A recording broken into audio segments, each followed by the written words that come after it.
Good afternoon, everyone, and welcome to the News Behind the News with Ralph Cantav on Mix 94.7 FM. Hope that all is well with you as you're tuned in to today's program.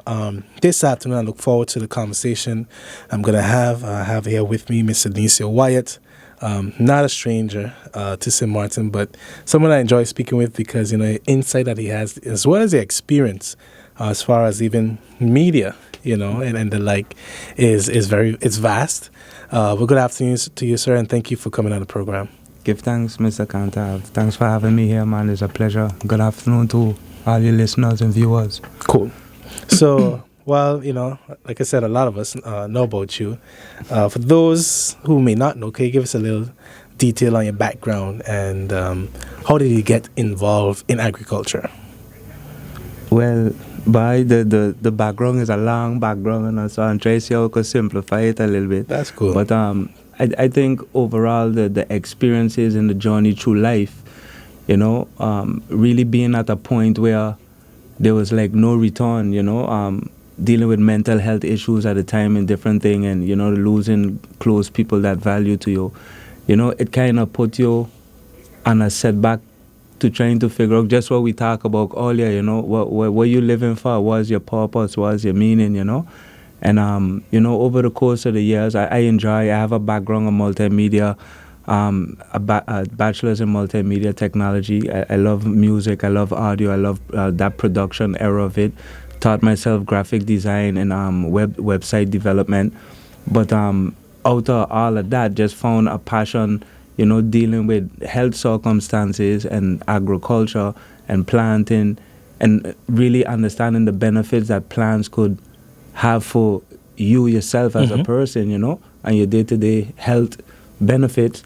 That really fascinated me, and it had me digging a little bit deeper into, what really man and plant existence of being one is for, really. The ecosystem itself. Man. And when you really find that journey, if that's something that you feel that is calling you, you have to embrace it. And through embracing it, it has taken me on a journey up and down, but one worthwhile of living, So I give thanks for that. Cool. Yeah. And around what year did you start officially?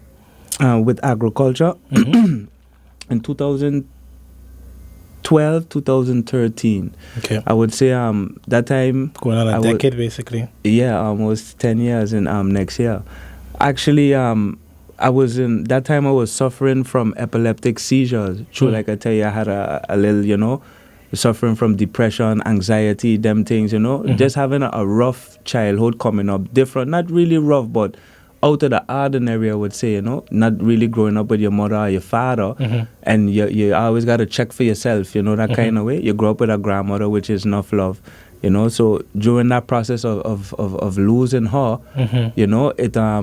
it was a really devastating time and era, making a transition from being that person on the street, on the road, to somebody trying to do something different with their life, And she was the only person that I was being held accountable by, and I feel like I had to prove a point, and she passed away just before I was getting to do that, trying to change life and do things different.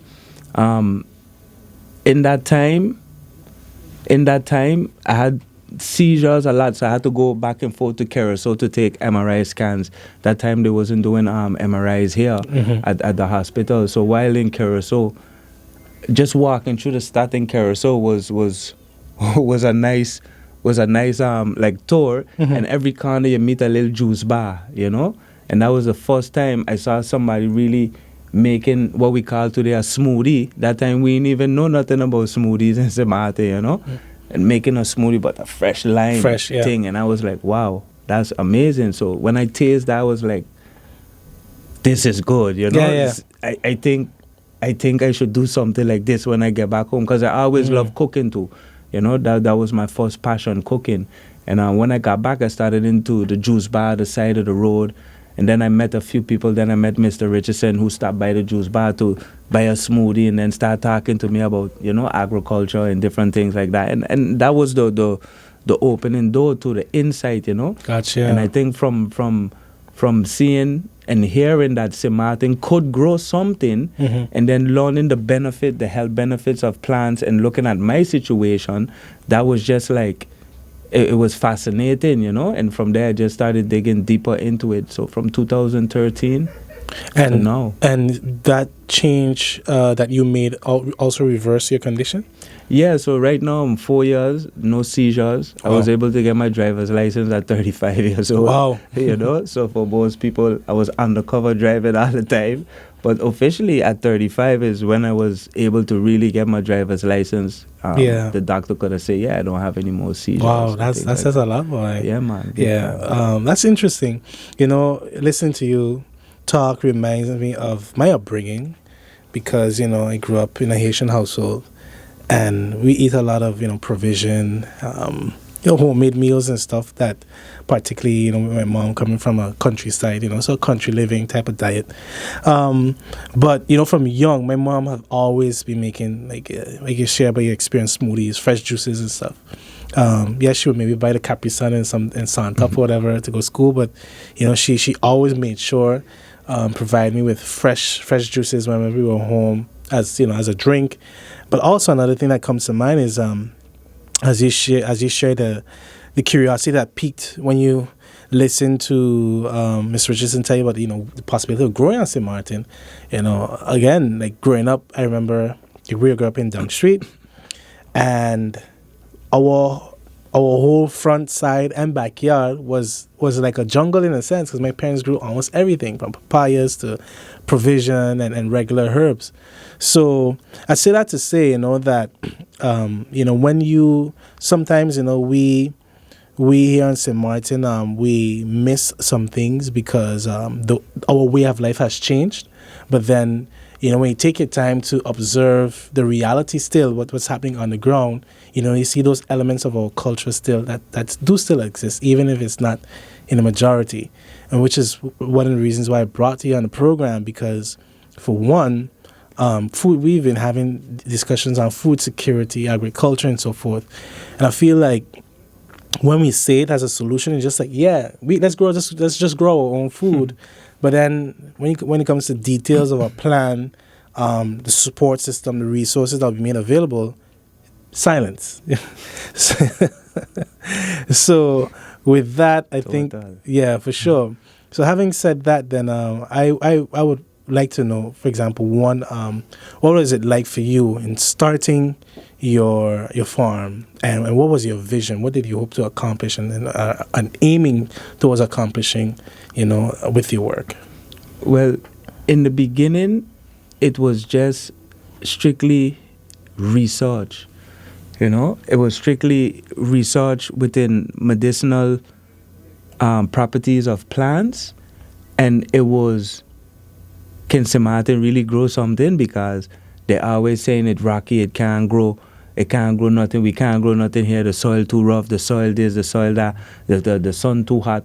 But really just understanding that plants want sun, water, and soil, it's all about, how you could adjust areas. You could grow in a pot, a bucket, you could dig up your ground and add different minerals, organic composted materials to really amend your soil and really get it going. So nothing is really impossible. I think the mentality in the transition from off of the land into the hospitality industry is what made a lot of people get a laid back mentality towards coming back to the ground. You know what I mean? But ever so often, nature tends to remind us after a hurricane, after a pandemic, but we get to it for a minute, and then when the internet come back on and when the lights come back on, it's like we totally forget it. But we're always forever reminded, and we need to pay attention to that, because that is where, go back down to what you say about the culture and the roots of it and certain things. So for me, getting started into it, it was a journey more on research, like I say. And in that field, I saw that there was a lot of fight. I can't say from government, because we just say this a lot, it ain't government, it's individuals within government, because government is a foundation, it's just a shell. Every few times they got people changing, because what I noticed throughout the years is that there are some people in there that actually want to make things happen and get to make little things happen, for the benefit of the country in a good way. And most of the time you see them get pushed out fast, you know what I mean to say, because they have a heart and they really have a vision and want to get certain things done. So for me, I kind of sit back these days and I start looking more at, but I can't even blame government because government is just a foundation, but I could blame the people who sitting down in there. You understand? Yes, we're going to say they call the government, but they're going to go and government going to still be there, the shell. So we have to pay keen attention to individuals that are keeping things back. Yes. Individuals that don't have vision, individuals that are just only selfishly motivated to see their own benefits, And I think once we identify those people and we identify those that actually want to make things happen and start to focus on those that want to make the things happen, even though they'll get the fight down from the same people, there are still ways to make things happen, And then the community at large, there's other organizations out there that are willing to help. I got a lot of help from, UNDP, Red Cross, UNESCO, Prince Bernard Culture Funds, and I put those funds to use, into the development of the Agricultural Research and Development Center, I call it now. Over the past years, it took 10 years, broke down during Irma, and we rebuilt it back up in concrete. So these organizations have contributed tremendously, and individuals on the ground in the community too. So the help is there. It's not just really focusing on government anymore, but organizations that are out there that really want to get the cause done and see things happening, and so they're there to help. Great. I'm glad you mentioned that because it shows that access to help is there.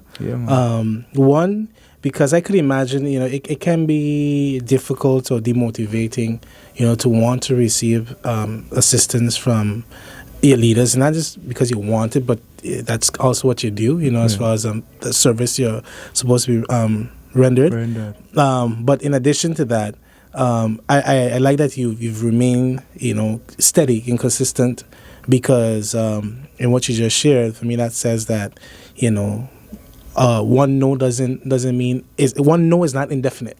There's plenty other avenues that you could take to get that yes, to get the support that you want. And what comes to mind too then is, even as you shared about I forget how you name it, the Agricultural Research and Development Center. Okay, Agricultural Research and Development Center.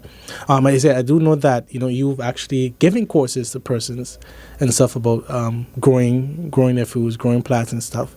And can you and considering, especially during the lockdown, that was a big boom of the home gardening and stuff, to the extent that different businesses were sold out of soil and pots and stuff. Could you share, some of the essentials when information is concerned, for someone who wants to start growing, start planting, whether it be their yard at home and so forth? Well, I would say don't start if you're willing to invest the time, because time is the most valuablest thing. It's so funny. Just last night I was watching this movie called Lucy. And after I done watch it, was like the girl who induced all these drugs, and she got like super smart using her brain. Correct. But after it was done, I was still kind of confused. So I went on YouTube and started watching some reviews, like people, like I trying to figure out, like, I understand where it's coming from, but still I was confused. But after watching some reviews, it came down to the conclusion of time. Time is the most valuablest thing. You can't get it back. When you lose it, it's lost. No matter how much money you have, you can't, And within time comes knowledge, experience. You understand? And so if somebody is not willing to just invest time alone, you understand, they're never going to even see their trees them grow. You understand what I'm saying? Because the trees also too grow within their own time. They fruit and they flower within their own time. So time is the most important thing, I would say, that people have to start to make time for themselves and time for the things that they are willing to appreciate the most. Even as parents, sometimes we don't make enough time for our kids. You know what I mean to say? So in a sense, time, will be the first most important thing. Make sure you have that time, because a plant is like a child too. It need water, Yeah. it need a little fertilizer, it need a little spraying up to keep it pesticide or disease free, pest free or disease free. So time, once you have the time, then you'll be able to achieve anything, because you'll invest more in it. You'll research more. You see a whitefly. What is whitefly be? You spend a little time, start Googling, start reading up a little bit more. So time is the first thing, and look for your space and have your time and organize it in a way. Think about the things that you would want to use first. Instead of maybe just planting everything one time, think about the things that you would love to use most first, mostly just herbs. I tell a lot of people it's good to plant herbs, because herbs is something you use all the time. No matter if you're a vegetarian or you're a meat consumer, you have to use your herbs. And so forth. Yes, correct. So if you plant your little seasons and your scallions and your oregano and your thyme, imagine the average person spends about $124 on sweet pepper per year. Just sweet pepper. You understand? So now you could imagine why you're spending $5,000 on groceries at the end of the year when you add up every little thing. Onion, sweet pepper, thyme, chives. You might buy a head of chives for $1. You know what I mean? But you're going to use that in a day. Green onion, so 3-4 times, right? 3-4 times you buy green onion for the week. You done already spend $4. $4 times 52 weeks. You understand what I'm saying? You're done already on $200-something on green onions alone. So imagine if you plant green onions alone, you save $200 a year. So every time you're going to the shop to buy green onion, take $1 and put it in a jar. And then go back to it at the end of the year and see what happened. You got $200-something that you never thought you would have saved, So, little things that you would use on a regular basis. I would say, be the first to start your little bush teas and thing. I don't know who to still buy tea bag, but if you got a nice couple of bush teas in the back of your yard, it saves you that money on tea bag too. True. You can make your own mixtures as well. It adds up, and it's much more healthier unprocessed. So I think that's the way to go, Find the time, find the space, and then think about the things that you would want to use on a regular basis would be the first 3 steps. Okay, great. So we're going to take a quick break, and then we'll be right back. Good afternoon, everyone, and welcome back to the News Behind the News on Mix 94.7 FM. I'm here joined with Mr. Denicio Wyatte, who ended off on a quite interesting note just now as it relates to the essentials of growing. And, it was find the time, find the space, and think on what you need first. Well, something that comes to mind even with that is the timeline or time span of the things to grow. What are some of the easiest things to grow? What do you like tomatoes and so forth? What do you think would be a good start? Well, everything kind of easy to grow now. That's the thing. Again, is the time. You know what I mean? That you're going to invest in it to nurture it to its full potential. But it all depends on what you want to have again too, because at the end of the day, everything has its time. Again, boiled right back down to the same thing, the time frame, Bananas have a time, lettuce have a time, peppers have a time. So lettuce you can maybe sow and harvest within 6 to 8 weeks time. Peppers you might do 3 months, 90 days. Sweet potato might take you between 4 to 6 months. Bananas planting might take you a year, a little year and change. Ackee and them kind of thing might take you 2 years, soursaps 4 5 years. So it all depends. Looking at planting in succession is important. Complementing your land to know, okay, well, in 10 years, in 6 7 years, I would love to have avocados, but within that time, as my avocado tree is growing, I could plant bananas, I could plant plantains, so I'll still be getting stuff within a year or 2. I could plant ackee within the same 2 years, soursop within the 3 4 years. I start to see fruit. So small leafy greens, plant peppers. Those things have a shorter time span before they start to flower for you to harvest. So it would be best to look at, lettuce, beans, legumes, them kind of things that have a short span, 8 weeks. I gotcha. Before you could harvest them. And then while those things growing on a consistent basis, tomatoes give you the same thing, 72 days, 90 days, you have your tomatoes, there's cucumbers, the same thing, another about 72 days. You put those things down, and then you plant bigger trees to lead them come, and you take those things and you plant them in cycles, so you could always have them around, Gotcha. Most of the time, cucumbers, they flower for a long time. They fruit for a while before they basically are ready to pull up. So you would have cucumbers for a while. Once you take care of the stem, you take care of the vines, you know what I mean? So it's all about just first figuring out what you want, First the time, then the space, figure out what you want. And as you know what you want, again, once you have the time, you'll start to dig a little bit more deeper into it. You see your time plan growing good. You want to know by what I could do with time. What time good for? How I could make this time stretch and maybe grow more roots. Your curiosity, going to really kill the cat, and you're going to start to go deeper into it once you have a passion for it and you find the time for it. Gotcha. Yeah. Okay. Even what you shared reminds me of going back to Dr. Sebi, actually. Something I remember he shared years ago when I was put on to him was the importance and necessity is to also eat foods from your land. Because growing up, it is, of course, a custom for us to pick pomsarets, kidneps for sure, different types of berries, papaya season, and whatnot. And hey, it's nothing wrong with having a taste for foreign products, but even for your nutrition, the food that grows literally grows from your land is of great benefit to you. Right, of course. Time. Again, we can keep stressing on it because everything in its time, that's what you call a season. You understand what I'm saying? Yep. And there's a reason for that too, because you ain't supposed to eat so much orange. You ain't supposed to eat so much mango. You ain't supposed to eat certain things that come within their season, annually. You ain't supposed to really eat them all the time. They're there within that season to give your body a boost to deal with the how you say the ecosystem that's going on around that time. You get flu season and this time, December, this, that. But when you notice a lot of potassium, high immune system foods like ackee and them kind of things now blossoming. Most of the time they blossom all around the year. Why? Because those are high fibrous and high what you call it? Potassium food, and potassium is something that's based for all-round health.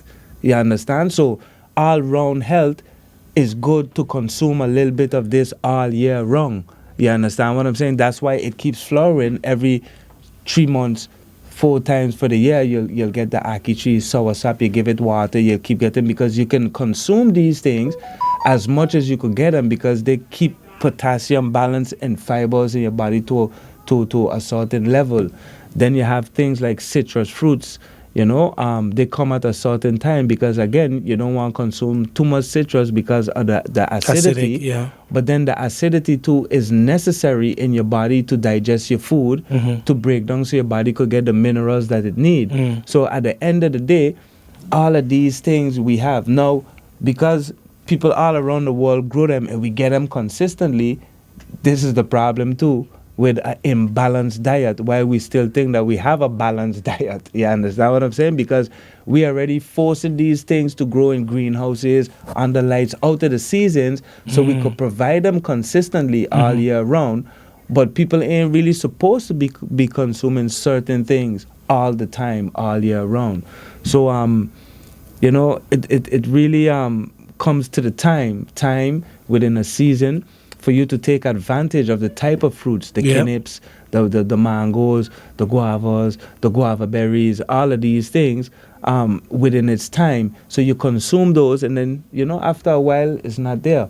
But those are nature's energetical fruits. They're food that are filled with pure, how we call it, energy. If you're a lime, even though it's acidic, is filled with so much energy that if you put it in a glass of water and put a probe in it, the probe light up.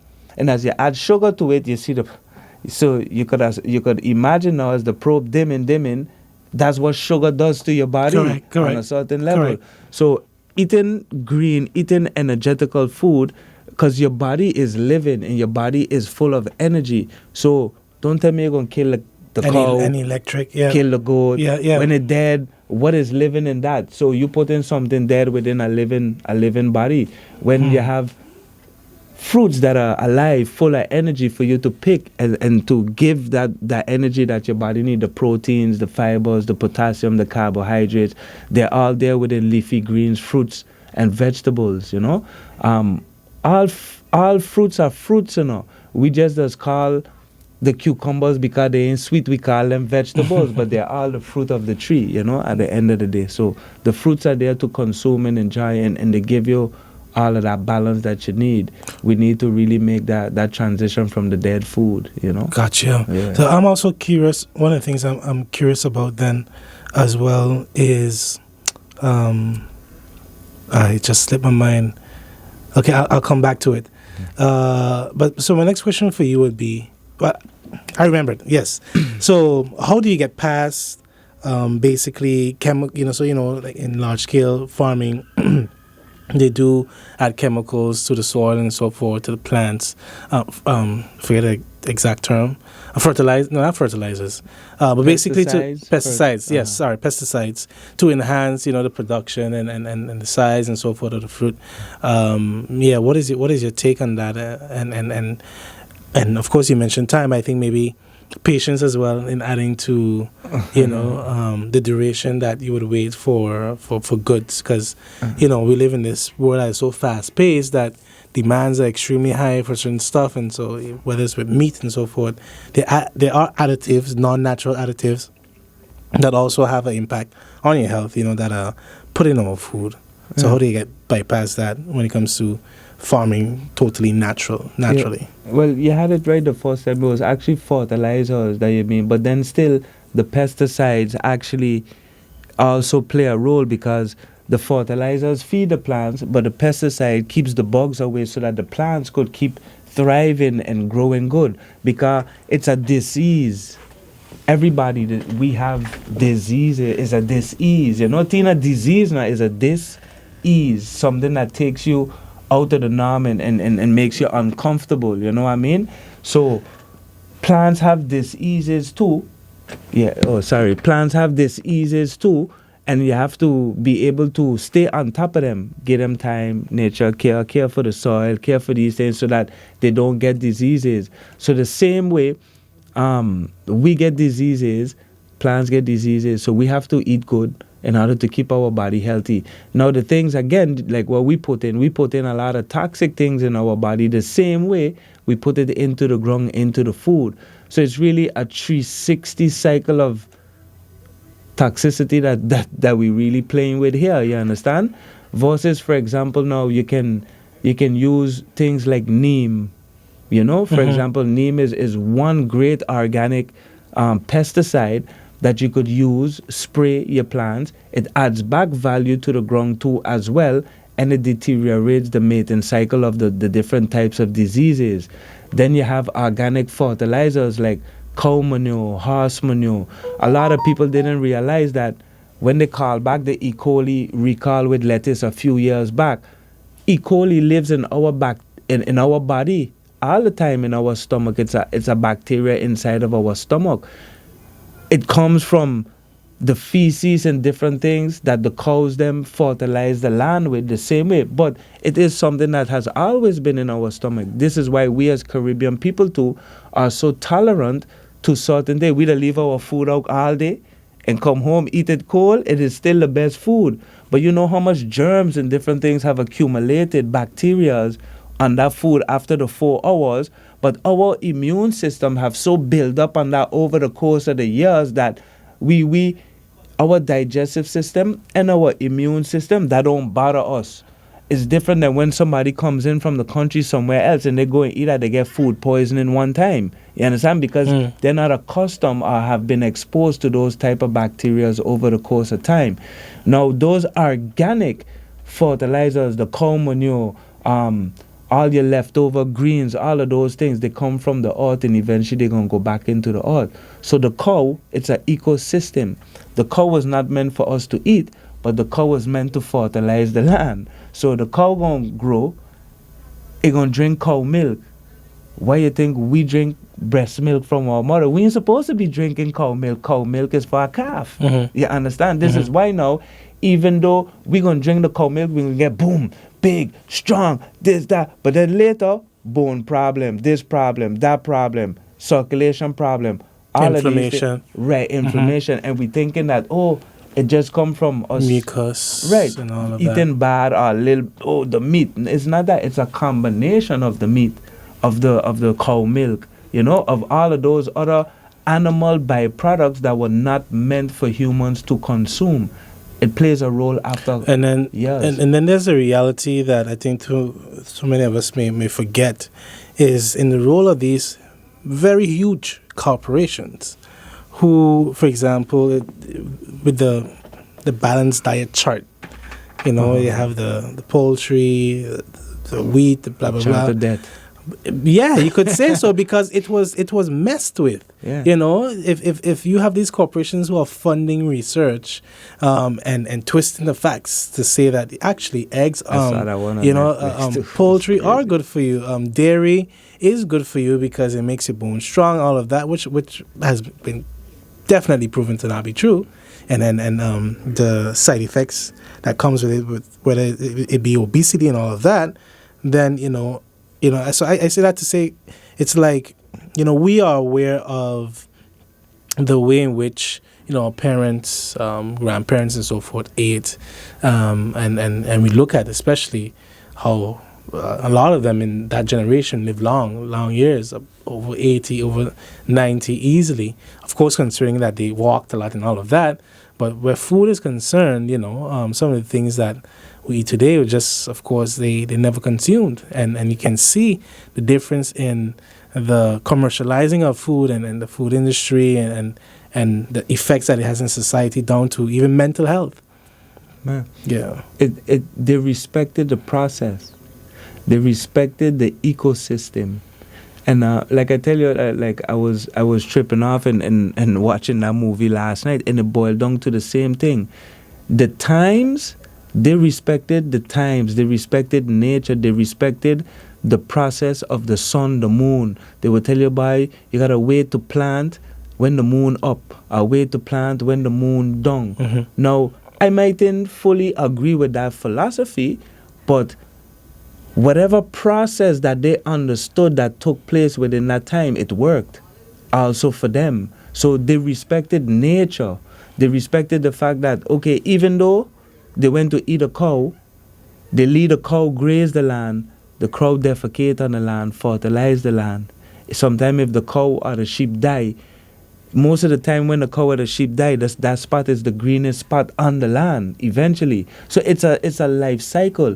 Tigers and hyenas and them things, those are carnivores. They eat those other herbivore animals. You understand? That is their eco cycle, not ours really. We are herbivores as well. This is why our teeth like that. That's why we can't rip up meat. But then we don't even eat meat. We eat herbs and seasonings that spice up the meat. Think about it, because you take all of that out, you ain't gonna eat no chicken, you ain't gonna eat no beef. We're not meant to eat it, you understand? But that's a good point. We try and twist it all kind of way to make it comfortable for us, you understand? Instead of really consuming those herbs, those legumes, those shrubs that we're supposed to. But respecting the ecosystem grants you long life. As simple and funny as it may sound, because you become in one with nature in a sense, and nature compliments you back for what you give to it. I see in times, even when I plant lettuce, and then when I turn, I just see a papaya tree pop up. I see another anato tree pop up. I see a mango tree pop up. Nature always gonna compliment you back the more you give to her, So respecting the ecosystem, the way our people did things in the past, they respect nature. They live by the ground, it was some rules within nature that they just followed, and it granted them longevity. You understand? and break it down in modern day terms, while doing that, they got the exercise that they need. They got the healthy food that they need. Sure. You understand what I'm saying? So all of that contributed as well to their longevity. You understand? For sure. We don't do that no more. We sit down in the office for 8 hours. You know what I mean? Most of the time, not most of the time, our bodies are meant to move. So we sit down all the 8 hours no for the sunlight. next 30 years. Yeah. And then we have back problems. Blood pressure, circulation problem, because we cutting off our circulation all the like this sitting down. You understand? So the way we do things now is what is contributing to us being sick. And again, going back to that same chat, the dairy milk, that belongs to the cow. Because your child has drink a little breast milk, after a year, 2 years, she's supposed to come off of that and have other plant-based proteins that's going to continue to build her calcium and build her strong bones, you understand? But we're so caught up in, I think it was a pharmaceutical setup from the beginning, you know, the pharmaceutical industry to complement this insurance scheme, to complement medical health care, and you keep people in a system at the end of the day. And everybody who comes out of that system kind of becomes like... zombies. Yeah, we become outcasts. You know what I mean? But the reality is we still end up kind of benefiting way better off from those naturally, within the system. It's only natural because you live in according to the natural laws. The ecosystem and the natural laws. That's simple as that, you know. You can't deny it. It helps. Embrace the sun, you know, go outside and get the sun. A lot of people don't know. All these lockdowns and all of these things break down your immune system from you going outside. You look at the mental pressure. You know, we're going to look through this time here and, you know, they're going to do some studies and ask and wonder, you know, how did this happen? But, you know, there were those who are aware of the reality. And so if you just got to abide by it and you know, if you once, you know, when you know, simply put. Yeah. So even with that, we're going to take a quick break and we'll be right back. Yeah, man. All right, everyone. Welcome back. Thank you for sticking with us. This is the News Behind the News with Ralph Contav on Mix 94.7 FM. And as I continue along with my conversation with Denicio, you know, one of the things I actually would like for you to clarify or give us an update about is on a situation where the land is concerned. Because we do know that that was also part of the struggle and the work that you had to put in to get a farm going. So can you tell us what's the update on that as well? Well, right now I self waiting for an update too, Ralph. Since last year, January, Duran had reached out to me. He had to come and, you know, he sent the head of domain up there. He sent the inspectors up there to sit down, talk to me, walk the land, find out, I guess, again, what the situation is. Everybody knows what the situation is. I just look at it as, you know, another kind of just delay in time and a drifting of the energy, you know, because, like I said, certain things could have been done long time, you know. My paper is supposed to be sitting on there from since Christopher, then Weaver. All of them times those papers had to be just signed off and sitting there. That's regarding the long list. Yeah. And then here comes Duran again, you know. I reached out to him. He's tried to set up appointments. The inspectors come 2 times. He had to come. He didn't show up. So it just had me, at one point, I kind of gave up on certain individuals in government. So last year I wrote a letter. Every year I write a letter to find out the update and submit, you know, certain other documents pertaining to the agricultural center. And last year I submitted a letter and I say, you know, I leave it up to the Most High, you know. I leave it up to the universe because I don't think that they, especially the sitting minister now, Duran, can be a dictator over the universal work.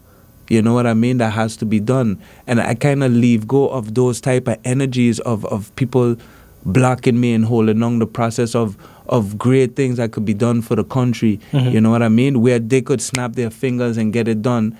And, you know, they really hold us hostage. And like I say, everything has a cause and effect and an action to a reaction. So I start to I kind of just, I don't reach out to him no more. I have him on WhatsApp, you know what I mean? But if I go on Facebook and I blast something, all of a sudden everybody texting me, Wyatte, why you do that? But if I just text you normal and say, hey, what's up, you know, let me get an appointment, you don't hear from nobody, you know? And I start to feel like that's a game. We's big men, you know, with children and things. I don't have no time to play games, you know? So if that's the kind of energy that they want to put out, I kind of block that energy and just leave that energy for them up to the universe, you know, because I can't continue to hold myself hostage by people who have everything, you know, and don't need nothing, don't even want nothing, but to just hold other individuals down. And I find that to be shameful. But then again, every action has a reaction. So I could be frustrated and going on and cussing about that. Where would that get me? You understand what I'm saying? Yeah. So, like I say, I just write a letter and I ask what's up with the progress. Have you was the ombudsman ever involved in your case? Did you ever reach the point where you decided to take it to the ombudsman? The ombudsman, what does the ombudsman really do? I took the case to the ombudsman. The ombudsman gave their report. Government was in fault. Government didn't respond to any other the amendments, the building permit requests. The building permit amendments. The letter for the to clarify the long lease. So yes, the ombudsman gave their report, but what is the result after that? Understood. Right? Yeah. I took that same report to court, lose the case for that thing. Why we lose the case? Yes, because by rights, yes, I built the buildings illegally, but by rights, I've been submitting for an exemption. I've been submitting for my long lease. I've been submitting for all of these things before. And still government never responded or never, you know, when Christopher came with the eviction letter, pure fraudulent certificate and measurement numbers, fraudulent dates, tell me I ain't pay my taxes, all of my land taxes up to date. You know, so I took all of these things to the ombudsman, and what happened? Who was held accountable for the fraudulent documents? You know, who was held accountable for not responding within the 6-week time period that government's supposed to give you a response? And if they don't, which means that they comply with whatever you want to do, so you could go ahead and do it. So after that time, why are they coming back to harass you if they're not doing their job? You understand what I'm saying? Yeah, I see what you're saying. Even though with that report that we get back from the ombudsman, where is the higher level of authority that you could take that report to, right, and get the justice that you deserve to hold government accountable? So it's like another game again. Yeah. It's just giving people, it's just, for me, it's like just making people feel like, yes, they could go there to have a say and a savior, but the ombudsman really cannot force government to do nothing. Yeah. You understand? Yeah. It can only just make a report and say, well, government, you're doing this wrong. But who is holding them accountable after that? You know, so that's why I tell you, like, at one point, when you're in it, and it comes with the time and experience, you could either fight and get frustrated and realize that these people just do this for spite. You know, because legislation, policies, all of these things, Ralph, they're just drafts and they could get signed tomorrow. You understand? These things could happen today, but politics, the opposition and this and that, to me, it's just all a game, you know what I mean? And it's funny that we hold the people hostage by the game, by making us feel like, okay, like the opposition have a sit to fight, but all behind the scenes, they're all talking and fighting for the same thing, the same profits, the same projects they're fighting to get, but up the forefront, it's really just us that they put that illusion to, you know. So yeah, because see, the thing is, how I look at it is that, you know, when the topic of agriculture comes up, you are the poster boy. You know, I remember down to the fact that you made a presentation in Parliament, down to the fact that, you know, during election time, persons, of course, head to your farm to make the campaign videos and stuff. Even within, for example, the new Minister of Tea, you know, talking about the tourism, ecotourism. Yeah, ecotourism, and then, like, again, the poster boy, Denicio, you know, for agriculture in St. Martin. So it's like, I guess it comes across as disingenuous because you're not seeing solutions and the matter be lay to rest. A conclusion on it that you can say. Like I said in the beginning, when we talk about diversifying our economy, need for food security, especially since the pandemic, blah blah blah. We don't own the Chinese. We don't own the shops in our communities and the major supermarkets. It's like, yeah, let's just do agriculture, but then when it comes to, again, the plans, investment in water and in providing resources, different benefits, silence. So I don't say that to add a negativity to you, but but just as pointing out to, especially to our listeners, that this is an area where I think St. Maarten, we as a people have to champion, because you're talking about your security as well. Yes, for now, we can walk in, and it's not even many of us, and purchase goods in the stores. But you're even witnessing in the States where they already have empty shelves. And if it happens there, don't be surprised if eventually certain goods, which we already saw are limited, will just not be there, period. It's already begun. Facts. A lot of people don't realize, and I'm going to share this interview one day. I always have to thank Dwight Barron for it, because he shared a lot of great interviews with me with Ben Vlan when he interviewed Eduardo Richardson. He interviewed Lorenzo Matthew. Mr. Matthew, yeah.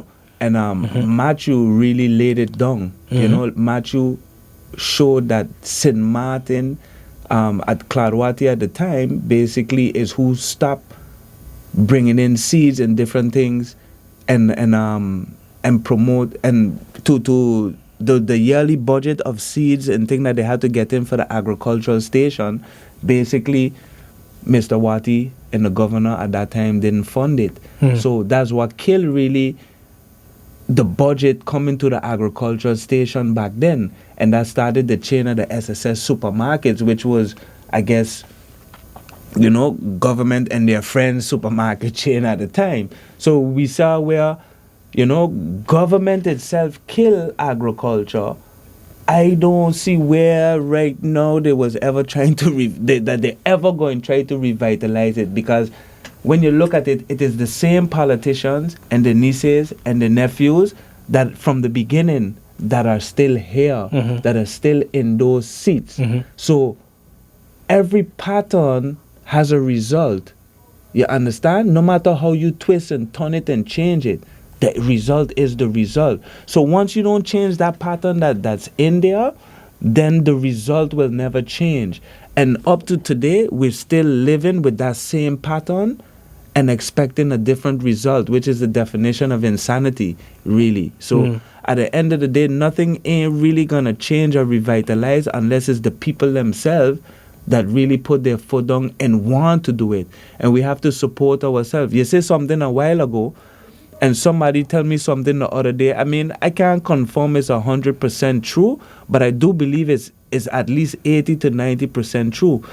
A lot of those licenses that those Chinese hold are from a lot of local people, supermarkets, taxi drivers, bus drivers.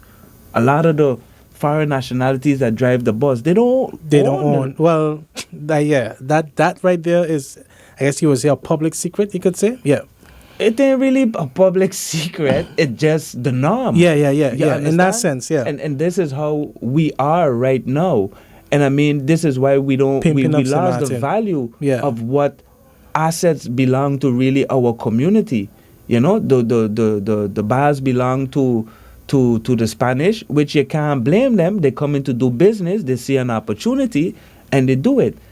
But a lot of these licenses too come from a lot of locals. So what are we as locals doing at the end of the day to really hold what was really given unto us, revitalize it in our community, and have that stronghold of what our culture was rooted back into the community. You understand? We don't have no supermarkets, we don't have no bakeries, we don't have anything besides taxis and the hotel industry right now that we as locals depend on. You understand? Our economy is based on a tourism industry, but we don't have a tourism product. We have the same product every other Caribbean have, sun, sand, and beach. A couple of restaurants. What is the experience? Just the airport, really. That's the only thing we really have as a main tourist attraction. There's no ecotourism concept. Yeah, right or wrong on an ATV, whatever, but what culturally do we have to offer our people to go back? Even our artifacts that have made in St. Maarten on it are not made in St. Maarten. So what is it that we have offer as a product? And before I used to leave that frustrate me, but now I look at that as a loop of opportunities. You understand? Because what is not there can be provided. Correct. It opens up doors for others to get involved. The thing is, are we ready? Yes. To get involved? Are we ready to come off the hospitality trip and really, invest in our own local businesses? But not only invest in them, we as locals also too need to support them. You understand what I'm saying? And that comes back down to like when there's a pandemic, everything closed. Yeah, local. But as soon as soon the internet open, as soon everything switches again. And that kills sustainability into small local businesses too as well. That's why I could understand why the local man gonna give his license to the Chinese. You understand? You can't blame him if he say, well, boy, the shop ain't even making $1,000 a month because he's a local man. But if I give it to the Chinese, at least I could collect that in rent. You can't blame him neither. He got to survive. But we have to create that mindset and that diverse economy that we're willing to support too as well. And for me, right now, with everything that's going on, it doesn't matter to me what kind of business you have. Agriculture is the way forward. Agriculture is the pillar of our economy because all of us get up, we go to work to get $1 to put food on the table. Facts. You understand what I'm saying? Yep. You go pay GB and you check, I ain't got no food in the fridge for my child to eat. GB gonna wait. You're gonna buy food. So if we invest more and motivate our youths more, there is potential within agriculture. It's a multi-billion-dollar industry, and we could be able to feed more of our people while still being able to benefit off of what it has to offer to our economy. Yeah, like I'm glad you shared that. And finally, my last question for you would be, I do know that you have taken things up a notch to the point of you had a collaboration with the USM. You've also offered offered courses and done experiences with tourists as well. And so, how is it like for you in creating those collaborations and working with other businesses and providing your goods and services? For me, it's I'm just grateful to be able to have the opportunity to do it and meet people and work with different organizations or get assistance from different organizations. I think the most important thing is to prove the point and to try as much as possible to keep the awareness going. At the end of the day, it's all about information, education, so when, again, what do we have to offer to our tourists? I mean, I have tourists that come in the garden, grab a peak, pick up rocks, plant something, and they enjoy that more than going to the beach, and they also contribute back to the community by doing that too as well. Some tourists, they come for the first time, they never had coconut to drink, they never drink sorrel juice. For them, that is a once-in-a-lifetime experience up until that point. You know what I mean? They've been to all kind of beaches around the world, seen all kind of buildings and towers, but they never drink a coconut. You know what I mean? And we don't even produce coconut. We still got to bring in containers of coconut from St. Vincent and all type of other places. So we have a thriving economy that, based on the pillars and the diversity that agriculture can bring to the table, could make a tremendous impact. Through tours, even before my tomato grow, I could still make $1 by just leaving them see the tomato or even them helping me plant the tomato, and they still contribute back. I think the impact that is left behind on that level is something memorable and something what people appreciate. Those that come to the center and learn, the information they leave with, because we do like an 8-week session and we talk from climate change down to business. We talk from climate change to business, to health, nutrition, plant care, seed germination. We go down the line, and I think people, when they leave there, I try to create a family environment. So for the 8 weeks, we grow in a lot of little things like lettuce and things that could grow fast. At the end of the 8 weeks, we all come together and we all grab from the lettuce, or we all bring stuff from home for us to share. Some people from Dominica, some people from India, some people from things, and we all come with what we can culturally prepare from our islands, at the end of the 8 weeks, and we share and we interact, we pass our knowledge. But the most importantly is that we see that it can work. We see that the lettuce can grow, we see that it is possible, that once you spend the time and you have the right education, that it is possible, The difference is a lot of people are caught up in their day-to-day lives, and having to go out and make that 9 to 5, that it is hard to make a transition to become a full-time farmer, to do it on a commercial level, or to have the amount of land and space that you need to as well. So, there are the different challenges and obstacles, but it's not impossible. I think by just continuously building the awareness, by having the agricultural center there to be able for people to reach out, that's a good start. We ain't trying to convince the world, we ain't trying to convince the community, but we do want to reach out to those that want to convince themselves. And I think individual changes is the best thing that you could start with. Individual change. Gotcha. Yeah. That's definitely an insight that I appreciate that you shared. Yeah, man. So with that, I would like to thank you so much, Denicio. I did definitely enjoy this conversation, and I appreciate the knowledge that you also discuss with us. And so to our viewers and listeners, thank you as well for tuning in to the news behind the news today, and I look forward to having you again. Having you tune in again tomorrow. So do take care and goodbye. Give thanks. Boom. Yeah, man. All right.